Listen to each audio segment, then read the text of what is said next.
የተሰደበውን መስደብ፣ ዝም ብለን የሚባለው መድገም፣ የተዘመረውን መዘመር ሳይሆን እንዋደድ፣ እንከባበር። ካሁን በኋላ መገፋፋት አያዋጣም። በእምነት፣ በቋንቋ፣ በሌላ ጉዳይ መከባበር፣ በጾታ መከባበር፣ ተከባብረን ራሳችን በመናከብረው ልክ ሌላውን አክብረን አብረን መኖር ከቻልን ሀገራችን በጣም ውብ ለሁላችን ምትበቃናትና እንበርታ፣ እንስራ። እኛ በጣም ደስተኞች ነን። ጀምረን ያልጨረስ ነው አስበን ያላሳካ ነው አንዳች ጉዳይ የለም። የገንዘብ እጥረት አልያዘንም፣ የሰዎች መለገም አልያዘንም፣ የጊዜ ማነስ አልያዘንም። ማን እንደሚሰራው ባናቅም እየተሳካልን ነው። ፈጣሪን በጣም እናመሰግናለን።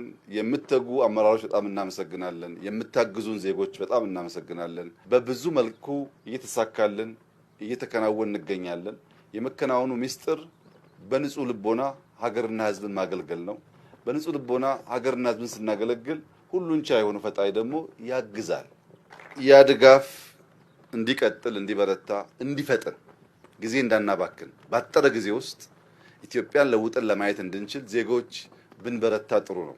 በርቱ፣ እንበርታ። የኢትዮጵያን ብልጽግና በጋራ እናያለን። ልጆቻችን በፍጹም አይለምኑም። አመሰግናለሁ።